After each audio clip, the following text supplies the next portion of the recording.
Hi, my name is Mike Dillard, and this is Self-Made Man, the podcast for men who want to leave their mark on the world and create a legacy of honor, integrity, and achievement in every aspect of their lives.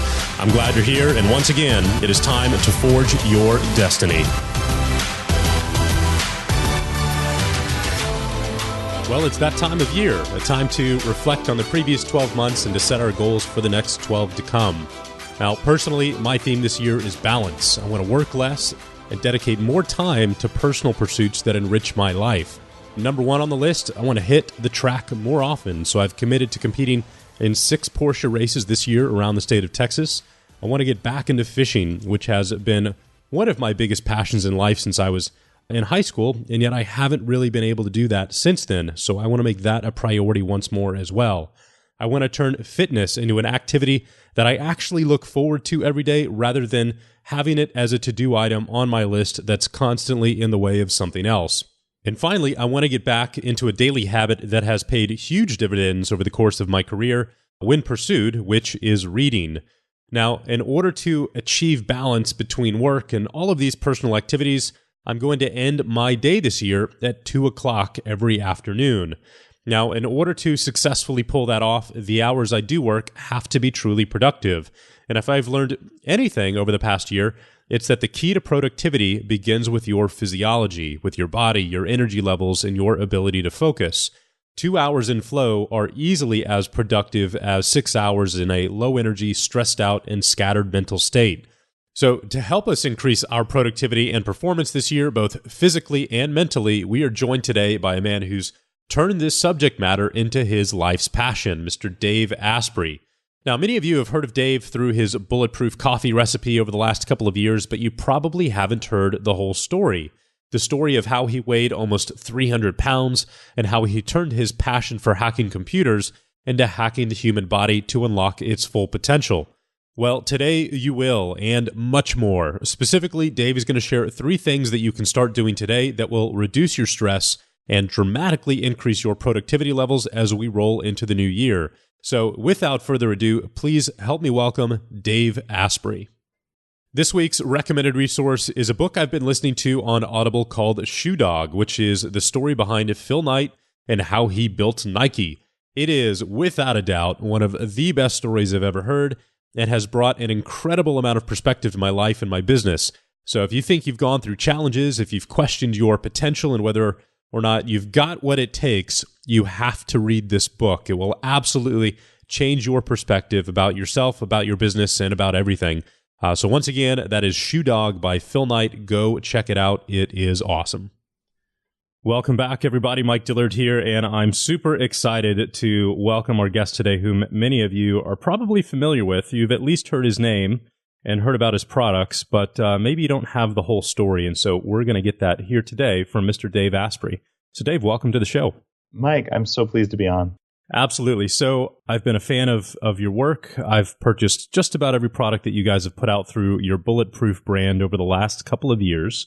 And I've heard little tidbits of your story. And I kind of think that I have a feeling that's where a lot of listeners today are probably at as well. You know, when you came out with Bulletproof Coffee and it basically took the internet by storm. But I have heard little snippets of your story and how you got into this whole health revolution, frankly, for yourself. And I didn't expect that you were in the position you were from, your overall health years ago. And I would love it if you would start with that and share, how you got into this world. Well, a long time ago in a galaxy far, far away kind of times, I was the first guy to sell anything over the internet. Like the very first product sold before the browser even existed was a caffeine t-shirt that said "Caffeine, my drug of choice," sold out of my dorm room. Unfortunately, I wore a size double extra large because I weighed 300 pounds. Holy smokes. I'd like to say I weigh about 200. I definitely lost 100 pounds of fat, but I've been putting on muscle like a madman in the last couple months. I'm actually at about 230 right now, and I have to buy new shirts. It's kind of irritating. It did require 4 workouts to do that and some special supplements. So anyhow, I play with my body composition, and I'm looking a little different these days. But anyway, lost 100 pounds of fat for sure, and I'm somewhere around 230 right now. So The problem that I had, though, is that I started to get brain dysfunction. So I've had arthritis in my knees since I was 14.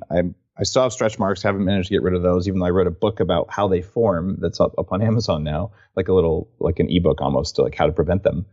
And I one day made $6 million at age 26. Here I'm fat. My brain is like super foggy. And all of a sudden I'm a multimillionaire. By the way, I lost it when I was 28. So I was a multimillionaire for 2 years. And I realized that the most important investment I could ever make was in myself. And I was at the company when Google was one server. They came to my company. I wasn't the CEO. I was a co-founder of part of the company. And they came to us. When Yahoo was, 100 servers, they came to us. When Facebook was the Facebook. So this is like how the internet as we know it was built. And I'm this uber geek, fat. And when the brain fog started happening, I was terrified because I would sit in these meetings where I'm running strategy for a company worth $36 billion in revenue. I'm attending board meetings and I'm not 30 years old yet. And I couldn't remember what was happening sometimes. And I would like reach for something in my brain that I knew should be there and it wasn't there. So I got into smart drugs. I was literally like, I wouldn't hire myself right now. Something's wrong. My doctor couldn't help me. So I started taking smart drugs from Europe, today we would call nootropics. Pretty much every one of them I've tried, and some of them I've taken for 20 years. I ended up getting my brain back, and I ended up spending pretty much 4 hours a night studying human biology in order to hack it the same way we were hacking the internet, hacking scalability of servers and all this. The internet has this weird situation where you have to make your stuff work, but it's connected to all these things that you don't know about. Like when we're connecting over Skype today, there's thousands of devices between you and I can't see those devices, yet somehow we make it work and we can fix problems. It's the same thing in our body. You don't have to know everything. You just have to know if I make a tweak here, I can get access to the system and I can change it. So I took that approach to my body. I spent, at this point, a little over $1 million in 15 years working on hacking myself. And I've raised my intelligence very substantially. In fact, I run a private, very high-end brain training facility in Seattle called 40 Years of Zen, where I train like Hollywood celebrities and CEOs, and where I spend a substantial amount of time myself wired into a computer to make my brain do what advanced Zen monks do. And I take cognitive enhancers, I manufacture them. Brain octane oil and Bulletproof coffee is a cognitive enhancer. And one day, about 6 years ago, I sat down. I was VP at a publicly traded internet company with stock options and a nice salary. And I said, no one told me what to do when I was 16 years old and I was fat and tired and had pimples and stretch marks and ADD and the symptoms of Asperger's and all this crap. And if someone had just pulled me aside and said, Dave, here's what you need to know, it would have reduced the amount of effort in my life so dramatically. It would have reduced the amount of suffering, frankly, and struggle that I felt an obligation to just write this stuff down. And the Bulletproof Executive, my blog, was started with the intent that maybe 5 people like me would read it and it would radically change their life. And that was a huge win for me. I didn't need to start a new company. I've been an advisor to companies. I've worked at Sand Hill Road venture capital firms. Like I've had a phenomenal career that I'm so grateful for. And I started Bulletproof because I could help a few people. And when it started to just snowball, I left a very secure job in Silicon Valley, took a risk. I'm the main support for my family, and decided that I was going to disrupt big food because it was big industrial food that led to a lot of the biological and cognitive and metabolic processes I had. And 5 years later, we reach about 10 million people a month across Bulletproof channels. The podcast is #1 ranked in health and fitness with about 50 million downloads. And I have a microphone that I use to tell people this really simple message, which is that you have control of your own biology. You always did. Nothing happens accidentally. That food craving you had, it's your fault. That tiredness you're feeling, it's your fault. But you don't know what you did. So here's where to look first. Because when you get this right, you have way more energy, way more focus, way more willpower, and you're actually a nicer person than you think you are. It's just about fixing your hardware and then optimizing your software. And I've made my life's work first as a hobby and then as a nonprofit running an anti-aging research group. And now just as my day job, I'm a professional biohacker and I have a great time. And I know because I run into people in airports and at conferences who say things like, Dave, Bulletproof saved my life. It changed my life. It made me a better person. I lost all this weight. I'm nice to the people around me. And the list goes on and on. I'm just profoundly grateful for all that because my goal was to help 5 people. So could you describe the core tenets if they don't know what the Bulletproof philosophy is? Could you go through that real quick? Absolutely. The Bulletproof philosophy is that the most important thing you can do is stop doing the things that make you weak and then do the things that make you strong. And a lot of times that comes down to, in fact, it always comes down to controlling the environment around you, because everything your body does is in response to the world around you.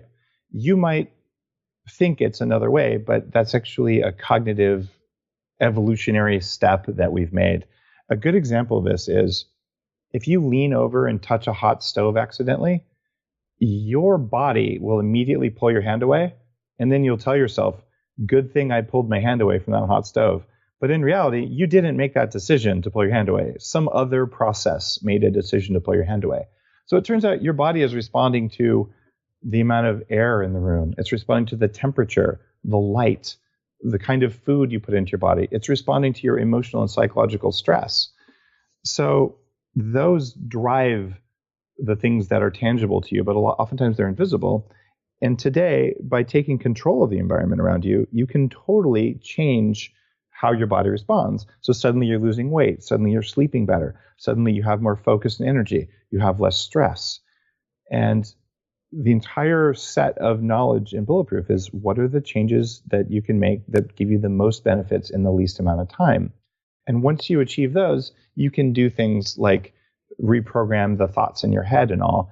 And I call this biohacking, which is the art and science of changing the environment around you so your body will do what you want. That's all it really is. I just teach people how to do that.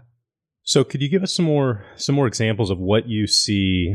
Well, and I'll use myself as a personal story or a guinea pig here, right? I've been athletic my entire life, 2 mountain biking state championships. I've paid attention to what I eat. I live across the street from Whole Foods. I try to only eat organic, foods, the highest quality meats I can find. And yet I went and had blood work done a year ago. I'm not overweight. I'm probably 10 pounds more than my ideal. But if you were to look at me from the outside, I'm in good shape. I had some blood work done, and my inflammatory markers were like 9 out of 10. And my doctor's like, in 10 years, you're, or less, 5 to 10 years, you're on track to become type 2 diabetic. And I'm like, what in the world are you talking about? I try not to eat sugar. If I do, it's in the form of, really complex carbs. I don't eat ice cream or candy or any of that stuff. I don't drink soda. So I'm like, what in the world is going on here? Did you figure it out? Not yet. It was like, okay, well, pay even more attention to what you're eating. Make sure you eat even less of that other stuff. And from a practicality standpoint, you then get down into like, okay, well, now I've got to start doing my own food prep, right? And that just is time consuming in and of itself. So I have not figured out the solution. Well, this is one of those things where I had a similar thing happen. When I was about 28, I went to an anti-aging doctor and said, like, something's wrong. I don't know what it is, but I feel like I've been poisoned. And they ran a bunch of different profiles on me, similar things. This is going back to the late 90s, before as many people did this kind of stuff. And I've been tracking my data ever since. And he said, here you go, Dave. You're at high risk for stroke and heart disease. I'm like, I'm going to die like I'm old and I'm in my mid-20s. Like, what's going up here?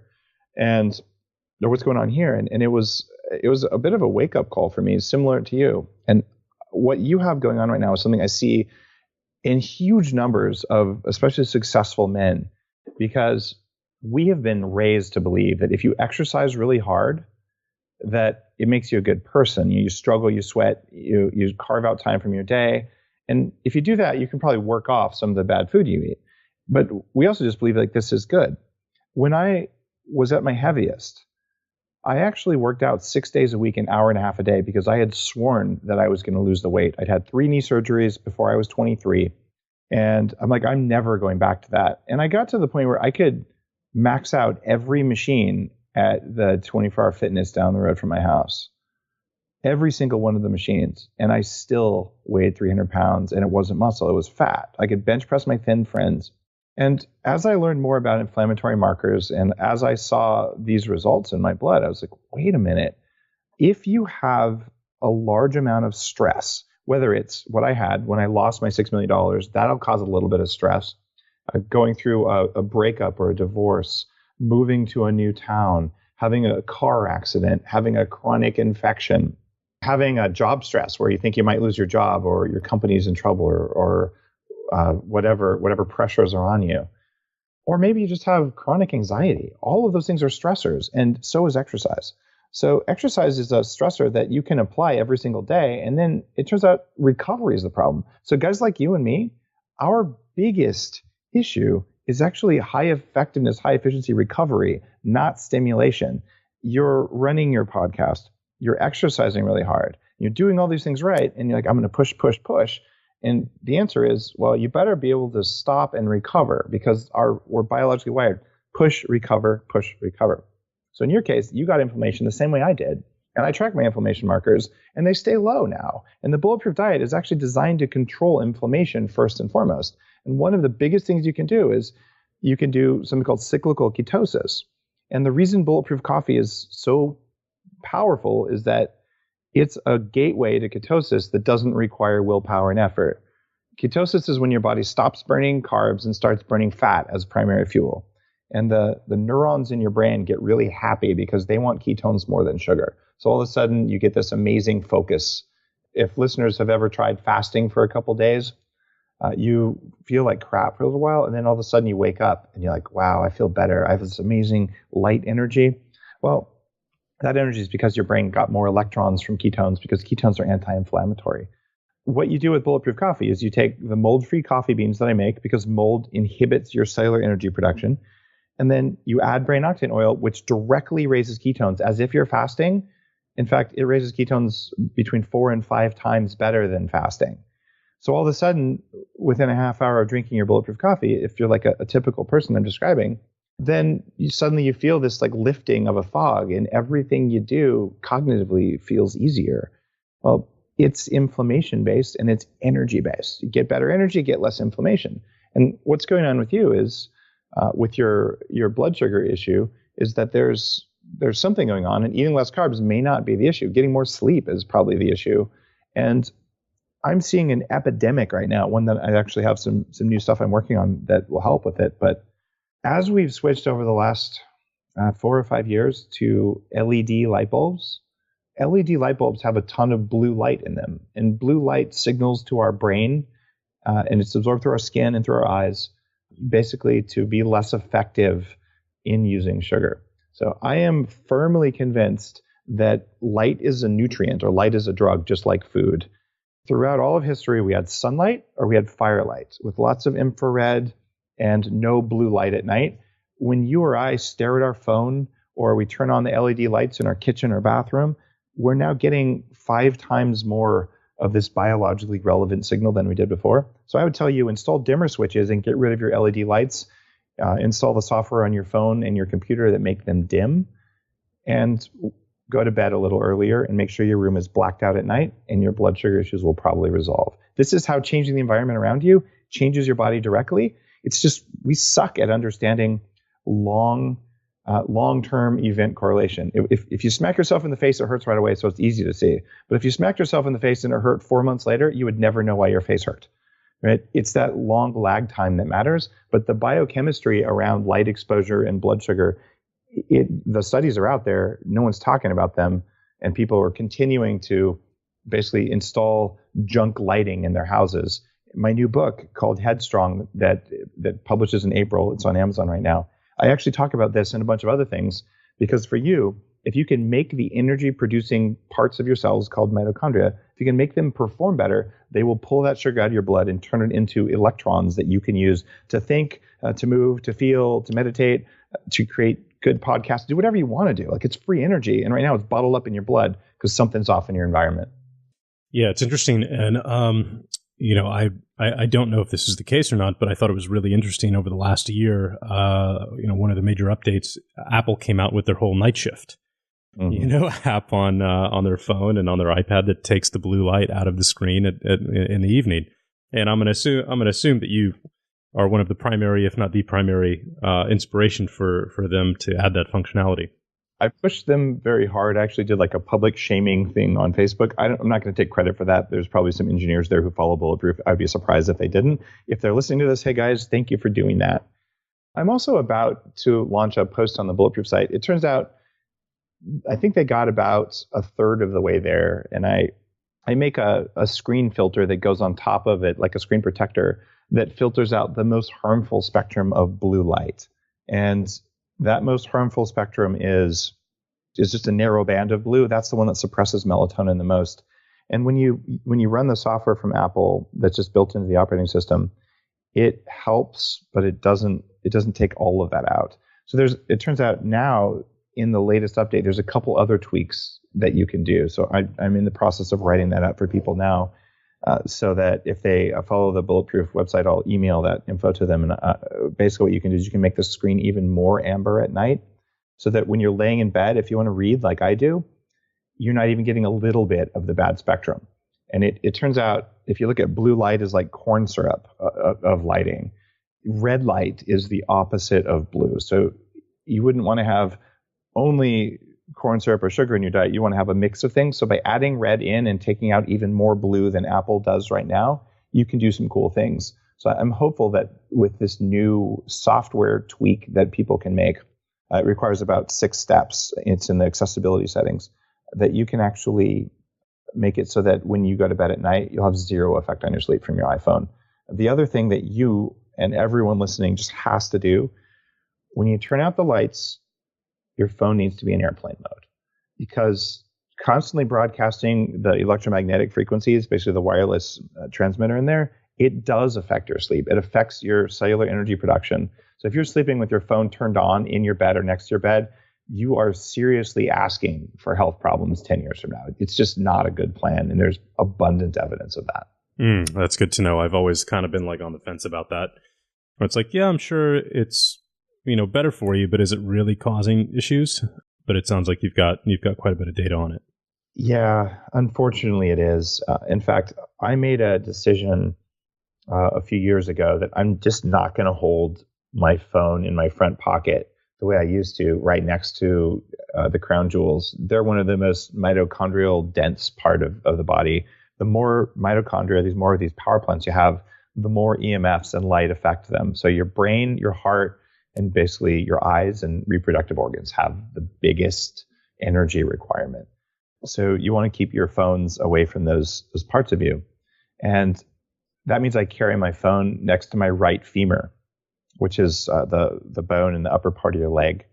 So I had a very high resolution bone density scan done. I do all sorts of strange medical diagnostics just to validate that what I'm doing works and to see if I'm making mistakes. Like, maybe having this much butter is bad for you. By the way, after 8 years of extreme high butter, no, my liver fat is extremely low. It's probably lower than yours. And like all sorts of variables are shockingly good.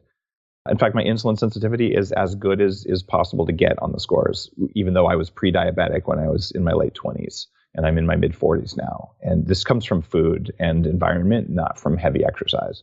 So what I found out on my femur was interesting. My right femur, which is my dominant leg that should have more bone density because it bears a little bit more weight, it's 10% less dense than my left femur in the spot where I hold my cell phone.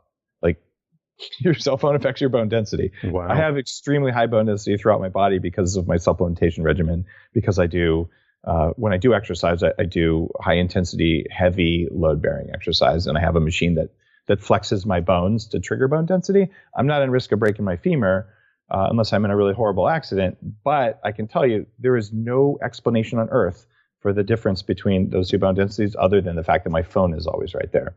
It's scary. You have that next to your head at night, your risk of cancer will go up. And people may get mad when they hear that. There are thousands of studies out there like that. It's inconvenient. And if you're an entrepreneur listening to this and you want to make the next $1 billion, we are going to have to replace most of the Wi-Fi infrastructure on the planet with Wi-Fi that's biologically compatible with our cellular biology. this will happen in your lifetime if you live as long as I think I'm going to live. So you might as well get started on that, because that is a $1 trillion infrastructure spend globally, and it hasn't been cracked yet. Like, it's probably the biggest single opportunity I can think of. You bring up an interesting point. My fear is, from a marketer's perspective, that people are not going to appreciate the effects that Wi-Fi is having on them because it is so slow. Okay, I've got cancer, but it must have come from something else, 20 years later, right? And so what would elicit the kind of money and investment and effort that would be required to do that? Well, the first thing is an admission by academic scientists that this is a problem. There are so many papers out there now, and we're realizing things in quantum biology about the fact that our mitochondria are actually room temperature semiconductors. This is a proven fact. It has been documented by bioengineers, some of whom have graced the stage at the Bulletproof conference.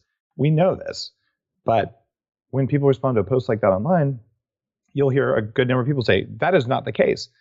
So what you find in science is that whenever someone comes out with a new theory that violates the very tenets that the previous theory held, is first they're called a quack or a charlatan and crazy, and then about 20 years later, sometimes 50 years later, depending on where in history you're looking, suddenly it's like, oh, what that person said was obvious. But what usually it takes is the death of the previous generation. Literally, the old scientists who believed one thing and fought for it and shut down anyone who said something else, they all die. So we have this very slow evolutionary thing. What's different now, though, is that with social media and the ability for people thinking differently to find each other and collaborate and do research, it's phenomenal. So we're seeing a rapid exponential acceleration of change, probably best described by Peter Diamandis in his book, Bold or Abundance. He actually has 2 books. So what we're seeing is it's okay if a big group of people disagree with you. You only need to find enough people who are interested. I can tell you right now, if you kickstarted a wireless router that was biologically compatible, and by the way, that would be an engineering feat because you would need devices that worked with it. So let's just assume you could do that. You'd have a $5 million Kickstarter tomorrow, right? So that's interesting, and I believe that's probably achievable. One of the reasons I know this, Mike, and we can talk about whatever you want, but to go down this path, years ago when I worked on Sand Hill Road at Trinity Ventures, one of the big VCs there who ended up investing in Bulletproof, I had I had coffee at a coffee shop in Mountain View. And it was with the guy who held the patent for the first 802.11b, the first wireless protocol ever made, the guy who invented it.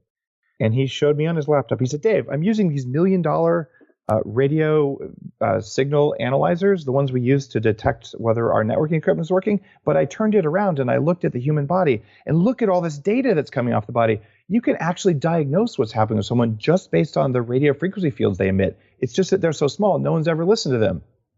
This was like 15 years ago. Like, this science is real. So it's just a question of showing enough people the science is real. And this is how disruption happens. I'm in my 4th disruption of my career, where we disrupted the telecoms with the data center business that held Google's first servers. We disrupted Microsoft with virtual machines at VMware and all these things.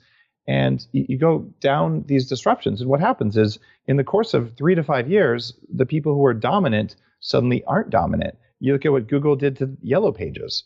It doesn't take that much time. So the speed of disruption is accelerating. I'm absolutely convinced that in our lifetime this will happen. So for entrepreneurs who want to get started now, get a couple data points that are solid, that are academically backed. There are lots of papers out there.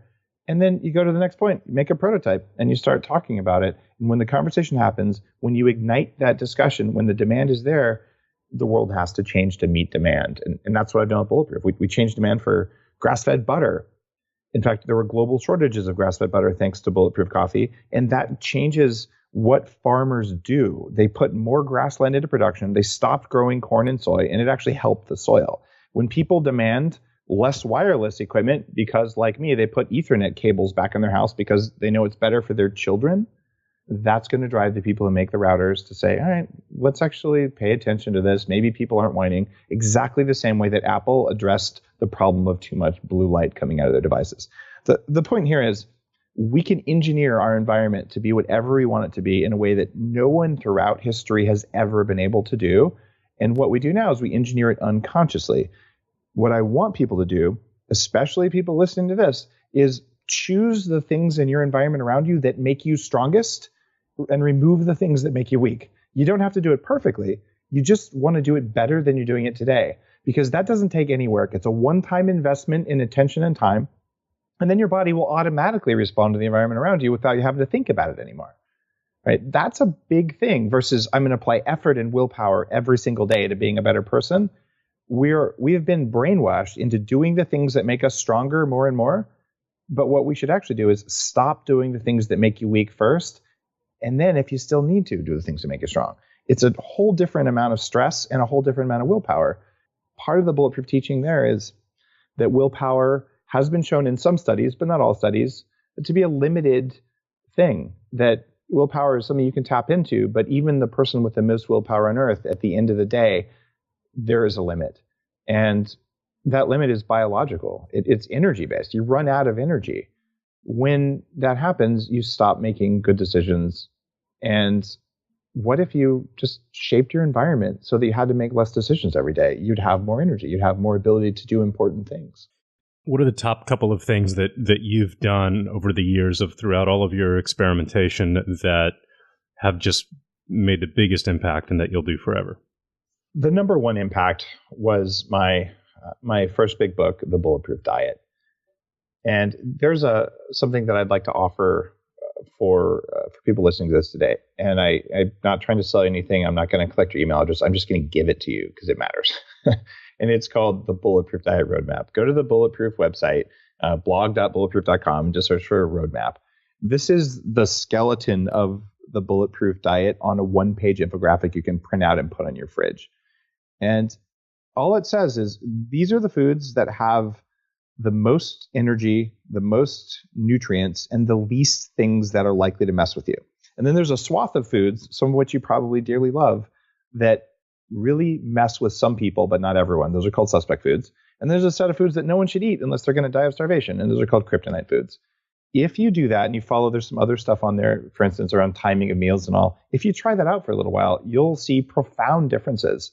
So for me, the number one thing I've done is I'm on the Bulletproof Diet, and I figured out in the suspect foods which suspect foods are guilty for me. I know what foods are biologically compatible with me, and I do not eat foods that mess with my head. Before, I felt like it was random. Some days I'm tired, some days I'm cranky, some days I have food cravings, some days I'm full of energy, and it's probably just because I'm weak. No, it's because my body's responding to what I put in it. So there's a system to this that people can learn relatively easily, and that's the focus of the book. So that's one thing I'm not going to ever stop doing is I'm going to eat the foods that are compatible with my biology, including cyclical ketosis brought about by brain octane. That has radically changed my abilities. I stopped taking modafinil, which is a smart drug that I took every day for 8 years. It's the drug that Limitless, the movie, was based on.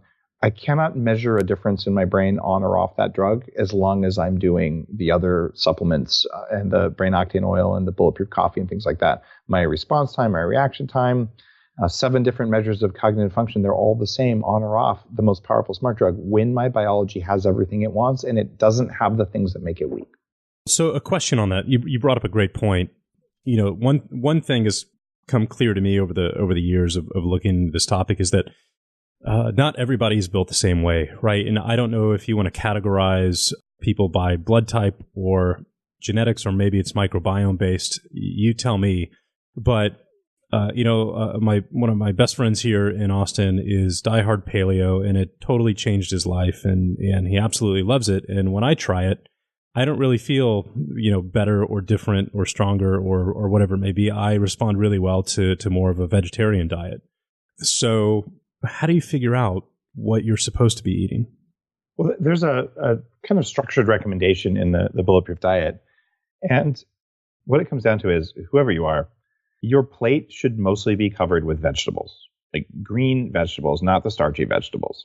And it should probably have a moderate amount of high quality grass-fed or wild-caught protein, but it's moderate. And there are lots of people who are vegetarians who are bulletproof. And what they're doing is they're adding ghee, which is a clarified grass-fed butter. And I do manufacture a really good ghee from 100% grass-fed butter. So like quick plug there. That's on bulletproof.com. But if you're eating, say, a vegan diet where you're not getting those saturated fats, your body is made out of saturated fats. Your testosterone is made out of saturated fat. You kind of need that stuff. And you don't get stable cell membranes if you're doing a vegan thing. But on a vegetarian thing, you may just require less protein. And I would imagine that if you threw some eggs in, or if you had a piece of grass-fed steak once a week, it's not paleo, right? It's primarily vegetables, but it's a high-fat vegetable diet, and it's high in undamaged, healthy fats. And this is something that drives me crazy in modern nutritional discussions. It's so easy to say, well, there's 3 categories of food. There's protein, there's fats, and there's carbs. And in fact, this is kind of the thinking behind products like Soylent. It's like, well, okay, if you need these 3 things, that means you need 30 grams of protein. Therefore, let's throw some protein in there. It doesn't matter if it's soy or dairy protein or whatever. It's just protein. But if you think about it, if I walked up to you, Mike, tomorrow, and I had these 2 bowls, and I said, look, this bowl has 30 grams of spider venom. It's protein. This bowl has 30 grams of scrambled eggs. It's protein. Which one are you going to eat? You know very well you're going to eat the eggs, and you're going to say no to the spider venom.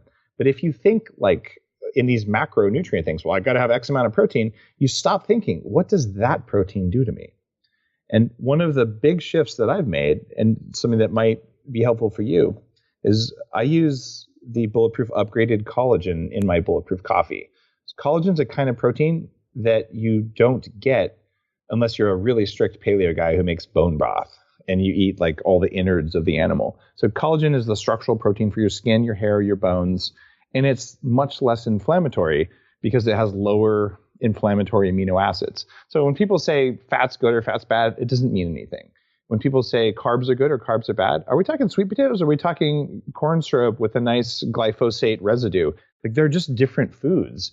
And just because they're both in the category of carbs, it's actually just, it's poorly structured thinking to even look at it from a protein perspective like that. So for you as someone who feels better on a vegetarian diet, make sure you get enough undamaged fats, including saturated fats, on your vegetarian diet. I would encourage you to include animal protein from grass-fed, ethically treated animals that supported soil agriculture the way I do. And you'll probably feel better if you have a little steak once a week and you have fish a couple times a week and you have some eggs. But you don't need to load up on protein. A lot of paleo dieters get inflammation because they're overtraining and because they're eating too much protein, or because they're burning the crap out of their protein and they're damaging their fats. A big part of the recommendations in the Bulletproof diet is the way you cook your food is a pretty important variable. A deep fried piece of grass-fed steak is a very different piece of food to a gently cooked piece of grass-fed steak. They have different effects on your gut biome, on your mitochondria, on your liver, and on your inflammation markers.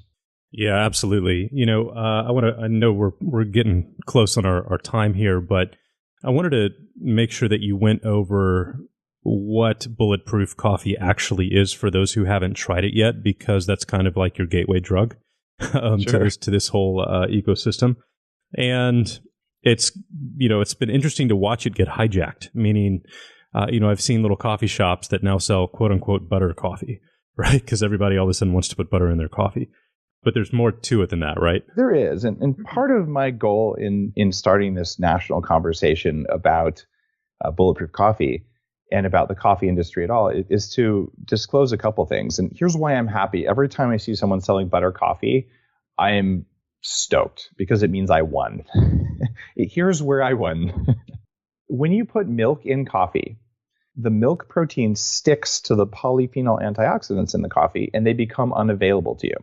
We need polyphenols. In fact, Headstrong, my new book, I talk a lot about how many polyphenols you need. And even if you're eating a lot of veggies, you're only getting half of what your body could use. These are antioxidants that actually help your body with light signaling that feed the healthy bacteria in your gut. Coffee is the number one source of polyphenols. But if you put milk in it, you don't get the benefits. So you're taking away the goodness. My whole philosophy is stop doing the things that make you weak. Mixing milk protein into your coffee makes you weak. Mixing butter into your coffee allows the goodness of the coffee to be absorbed by your body. So every time a coffee shop does butter and coffee instead of milk, I'm like, yes, the world is a better place. People benefited. I didn't get paid. It's okay. My mission is actually to change the world so that no one will go through what I went through when I was younger.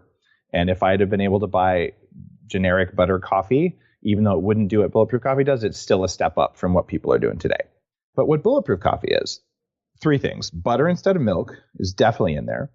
It's a special kind of coffee, which is something I manufacture. It's something that I manufactured as my first product because I got tired of drinking coffee and then getting sugar cravings 2 hours later and needing another cup of coffee and sort of doing the yo-yo coffee thing that we all know.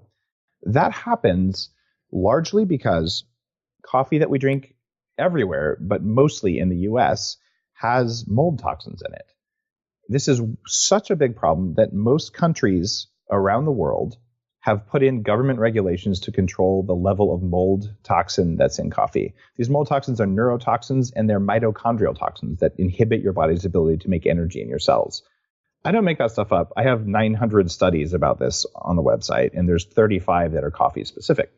It turns out because Japan, China, and all of Europe have legal limits on the amount of mold toxin that's in coffee, when coffee is too moldy to sell in those markets, they send it to the US because we have no standards for mold in our coffee. That means we're drinking the moldiest coffee. I don't like how I feel when I drink moldy coffee. I get sore joints and a headache and I get sugar cravings. So I went to Guatemala and now Colombia and put in new infrastructure to change the way we process green coffee. And I do lab testing for 27 different toxins in coffee to have the very highest standards of anywhere on the planet for coffee purity. And what you get is coffee, instead of you drink it and you crash, you drink it and you land. You feel like yourself again. So special coffee beans that don't have the jitter and the crash in them, which is called Bulletproof upgraded coffee beans. There's 3 different roast profiles, and there's a decaf that's also mold-free. And then the final ingredient is not coconut oil. It turns out coconut oil doesn't raise ketones in your body any more than just not eating for 8 hours. So coconut is a very, very mild ketone booster. Brain octane raises ketones about 4 to 5 times more than coconut oil in laboratory studies from UC San Diego. So what we're doing there is we're adding this careful extract of coconut oil. It's about 5% of the fat found in coconut. We get rid of the other 95%, give it to other companies so they can sell it as MCT oil. And then we take this precious part and we make only that. We triple distill it in the US, made only from coconuts so no orangutans die. Most MCT oil kills orangutans because it comes from palm oil. And then you put that in your coffee. It doesn't make it taste like a pina colada. It doesn't change the flavor at all. But when you drink it, it raises your ketones, even if you had some carbs. So all of a sudden, you get that mental clarity that's associated with fasting. And when your ketones go up, it suppresses your hunger hormone called ghrelin, and it raises your fullness hormone called CCK. So what you do is you drink this Bulletproof coffee with special coffee beans from Bulletproof, brain octane oil, grass-fed butter, and then you don't care about food usually for 4 to 6 hours. People are astounded the first time they have it. Like, I didn't want the muffin at 10 a.m. Like, it wasn't that I had the willpower to say no. It was that someone put it in front of me and I'm like, I'm too full to eat that. Why would I put food in my body right now? Like, that's how I am all the time. It's almost lunchtime for me. I don't even want lunch. I could skip lunch. It wouldn't matter. So this kind of resilience that comes from Bulletproof coffee comes the first day you have it. That's the full recipe. What's your feedback or knowledge when it comes to coffee and acidification? And I know if I'm traveling, I go to Starbucks. If I get just a big, grande coffee black, nothing in it, I might put a drop of stevia or 2 in it. I feel unbelievably acidic afterward. What does acidic feel like to you? Breath is different. That's a really good question. I've never had to describe it before. I don't know. I don't know. I just don't feel great. Maybe, see, I'm having brain fog today. I'll send you some coffee. Yeah. So that's why I'm asking. Is there any truth to that? Well, yes, no? It's not fair to pick on Starbucks. Starbucks at any one time has about $800 million of coffee in inventory from all over the planet. Mold in coffee is a known thing. It's not just in Starbucks. It's in most coffee because the coffee industry basically uses something called washed coffee. And at least for good coffee, they do that. But washing means the coffee sits for a couple days in unfiltered water, open to the air, and whatever mold and yeast and bacteria are present, they just proliferate. And then they wash off the coffee, but the toxins made by that fermentation are still present. And since it's illegal to sell some coffee in Japan or China, of course it's going to end up here. So you can't pick on any one coffee company. It's not fair. But here's the way acid works in coffee. And I would propose that what you're feeling is actually from the mold and fermentation toxins in the coffee, not from coffee acid. Because here's what coffee acid really is. And this is why low acid coffee is actually BS. When you drink coffee, coffee has fruit acids in it, like a lime. A lime is an alkalizing food, but a lime is an acidic food when you measure it with a pH meter. So the way your body metabolizes these fruit acids that are present in coffee is that at first they cause a short rise in acidity, which is correlated with alertness and awareness, and it's something you want in the morning. And then as your body metabolizes the fruit acids, they become alkaline. So what you get is a perfect thing. You wanted a spike in acidity, which raises your energy levels, combined with ongoing alkalinity, which increases your endurance levels. And so when people say this coffee is acid or not acid, they're usually talking about things like tannins and all the fruit acids like that. And whether the coffee has those or not, if it doesn't have those, it doesn't make you feel as alert and it doesn't give you the endurance. So it's normal to have those in coffee, but coffee itself is not an acidifying food. That is a misnomer. However, if you did have mold toxins in coffee, those can drive acidification of your tissues through their changes in your mitochondrial function, having to do with carbon dioxide. So I think it may have to do with where did the beans in that cup of coffee come from? How were they processed?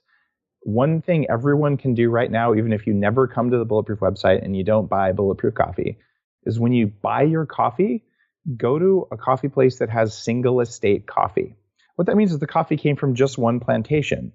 And what that means is that you're still flipping a coin. I find 70, 80% of the time, if I drink single estate coffee, I don't feel good. I'm pretty sensitive to this stuff. But at least 20, 30% of the time, you might feel good, and you're probably going to reduce the odds of there being the bad stuff in your coffee. But if you're drinking a blend like you get at a mass market chain, you don't really know what you're getting. And so I would say avoid blends and go for single estate. And you're still playing a little bit of roulette, but you're increasing the odds substantially. By the way, that was in my second blog post ever written, was that advice. So this is something I've been talking about for many years. Very cool.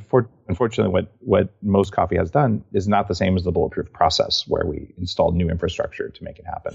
Right. So tell us what's next. You've got your next big project coming out, the book Headstrong. What is that about? And tell us more. For 15 years, I've been looking at what makes me stronger and weaker and how I was able to recover and then become way more than I was ever in my life in terms of capabilities and strength and focus and all. The single underlying uniting element is mitochondria, these power plants or these batteries in our cells. Some new information has come out in the last 5 years about how they work that is groundbreaking, and they are eminently hackable. So if you imagine like an engine in a car, I know that we'll call it pre-Tesla, but if you go into a performance mechanic, a race car mechanic, like, oh yeah, we can change this. We can increase the efficiency of that. We can allow more fuel into the system. We can allow more air into the system. And all of a sudden you can take a car with 300 horsepower and it comes out with 400 horsepower. Now we have the knowledge to do that on a cellular level so that every day, every cell in your body that makes energy can make energy more efficiently and more effectively, and that energy bubbles up throughout your system. It just so happens the part of you with the most power consumption is your brain. So if you want to actually get headstrong, as in have more power and energy in your head, by hacking the energy production in your cells, you can do that. And that's what this book tells you how to do. And it's not that hard. It's usually a few lifestyle changes, some nutritional things. And the difference, though, in just your ability to just have this mental energy is profound. So I'm as excited about this book as I've ever been. The knowledge in this book is part of why I'm even leaner right now than I have been from just the Bulletproof diet. But most effectively, this mental energy to just go and go and go all day long, to always bring it, no matter what life brings at you, just know you've got it. I didn't have that when I was 16 or 25, and I have it now. And that's what's in this book. That's awesome. Where can people go to get a copy? Right now, it's up for pre-order on Amazon. I'm always grateful for pre-orders. And if you pre-order it now, you can save that email, and pretty soon I'll have the ability to send me a receipt, and I'll send you a bunch of free bonuses and things like that. I just want people to have this knowledge, because I struggled. I've been very successful in my career, and the entire time it was like I was driving with the accelerator all the way to the floor, and I couldn't get any more speed, and I was wasting a lot of energy. And I just wish I had known this stuff then, because I would have done even more. That's awesome. And Dave, thank you so much for the time today. This was awesome. I've been looking forward to this interview for months, and it's good to finally have you on the show. And I'm very excited about Headstrong, and this is the perfect time for people, to come up with whatever reason they need to make changes on their daily habits. We're starting a new year here in the next couple of weeks, and I know I've got some changes that I'm going to make and some habits that I'm going to put in place, and this will be at the heart of it. So thank you so much. Thanks a lot, Mike. Have an awesome day. Thank you, guys. And thanks so much. We'll see you guys next week. Take care.